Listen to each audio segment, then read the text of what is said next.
नरवाना में दीपक नाम के एक युवक ने एक निजी बैंक पर धोखाधड़ी करने का आरोप लगाया है। हमारे संवाददाता नवीन ने उनसे खास बातचीत की।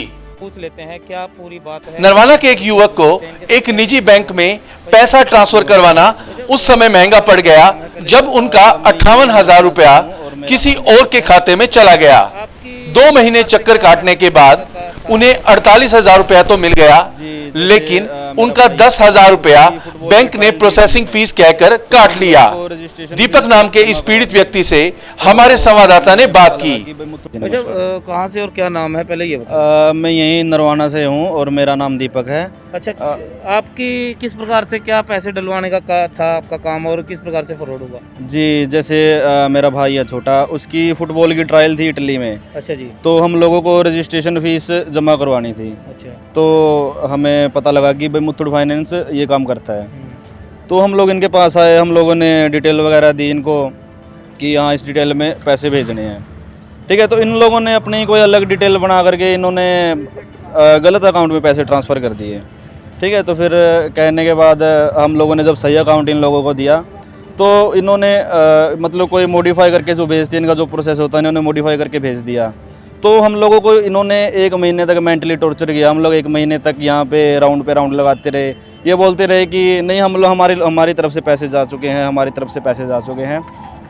मेंटली इतना प्रेशर हुआ हमारे माइंड पे इस बात का कि क्योंकि मतलब अगर थोड़े बहुत पैसे होते तो कोई दिक्कत नहीं थी। पेमेंट थोड़ी ज़्यादा थी, 58,000 रुपये थे अप्रोक्स। तो ऐसा था कि हम लोगों को लगा कि हमारे पैसे डूब गए हैं। और कई लोगों से जब हम लोगों ने बाहर बातचीत की तो उन लोगों ने इस बैंक के बारे में हमें बताया कि ऐसा ये फ्रॉड कर लेते हैं कई बार, जैसे खुद पैसे मतलब खुद हड़प लेते हैं पैसे। अच्छा, जो इनका हेड है इनसे बात हुई आपकी? क्या नाम है हेड का? जी, इनका जो मैनेजर है एक्चुअली उसका नाम मुझे अभी याद नहीं है।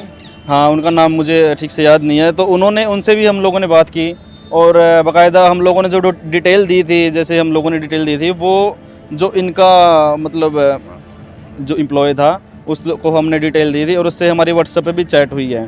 ठीक है, हम लोगों ने भी मैनेजर साहब से बात की तो उन लोगों को दिखाया कि देखो सर आपके एम्प्लॉय के पास हमने ये सब चीज़ें भेजी हुई हैं।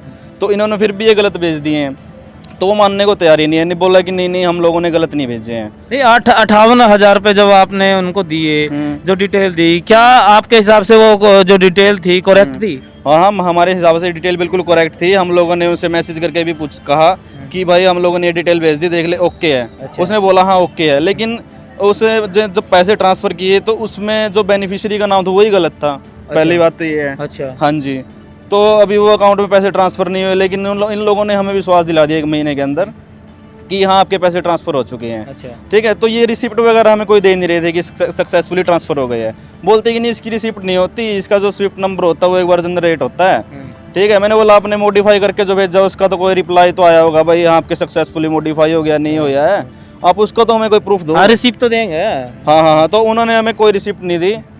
ऊपर से कहने लगे कि ठीक है आप लीगली चले जाओ, हमें कोई दिक्कत नहीं है, अगर लीगली जाना चाहते हो चले जाओ, कंपनी वाले दे देंगे आपको, अगर देंगे तो वैसे आपको कोई फ़ायदा नहीं है, लीगली जाओगे ये वो है, ये भी कह रहे थे हम लोगों को। तो अभी मतलब 1-1.5 महीने के बाद हमें पूरा इन्होंने विश्वास दिला दिया कि पैसे चले गए।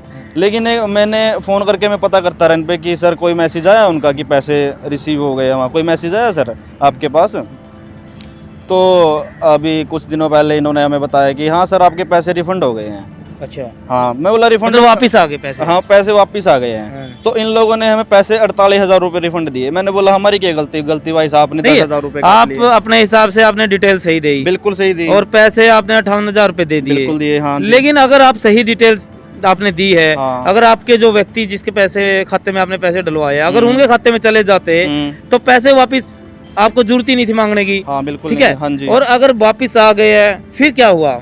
वापस आए हैं, वापस भी बाय एक्सीडेंट आए हैं मेरे ख्याल से। इन लोगों ने हमें डायरेक्टली मना कर दिया था कि पैसे का हमें नहीं पता कब आएंगे नहीं आएंगे। और आपने बोला था कि अब रिफंड नहीं हो गए, मेरे को ये बोले डायरेक्टली कि रिफंड नहीं हो गए क्योंकि हम लोगों ने अमेंडमेंट करके भेज दिया है, ये अगले बंदे के अकाउंट में जाएंगे ही जाएंगे।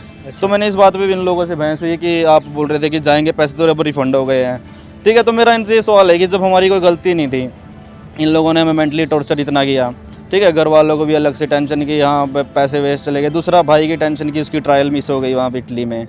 ठीक है, वो वहाँ भी हमारे रिलेशन ख़राब हो गए इन लोगों को लेकर के। अच्छा। क्योंकि हम लोगों को ये विश्वास दिला रहे थे कि वो वाला बंदा तुम्हारा झूठ बोल रहा है जो अच्छा। इटली बैठा है, जिसके पास हम लोगों ने पैसे रिश्ते नाते भी खराब हो गए। हाँ, रिश्ते नाते भी खराब हो गए इन लोगों की वजह से। उससे भी कहा सुनी होगी कि भाई आप डिटेल क्यों नहीं, मतलब जो स्टेटमेंट क्यों नहीं भेज रहे। अब पैसे आए हैं, कितने आए हैं? अभी पैसे आए 48,000 रुपये आए हैं। अच्छा, बाकी 10,000 रुपए 10,000 रुपये बोले हमारी प्रोसेसिंग फीस होती है, हमारी ये होती है, ऐसे ऐसे लेकिन उसमें तो आपकी कोई गलती नहीं है, गलती की है इन्हें से। हाँ एग्जैक्टली, तो इसी वजह से यही बात मैं कह रहा हूँ कि हमारी तो कोई गलती नहीं है, उल्टा बैंक को हमें ब्याज भी देना चाहिए। इतने महीने से हमें टॉर्चर कर रहे क्या हैं। कहना चाहोगे जिस प्रकार से आपके साथ भी ये फ्रॉड सिस्टम हुआ? मैं यही कहना चाहूँगा कि आप ऐसे बैंकों में ना फंसे जो छोटे छोटे, मतलब कि जिन लोगों को पूरा पता नहीं है कि कैसे पैसे भेजने हैं, कैसे कहीं से पैसे मंगवाने हैं। तो अगर आप कभी भी मेरे ख्याल से अगर आज ऐसा कोई स्टेप लेते हैं तो आपको पहले पता होना चाहिए कि प्रॉपर उसकी जानकारी हाँ होनी जी, परफेक्टली बंदा ये काम कर सकता है या नहीं कर सकता है।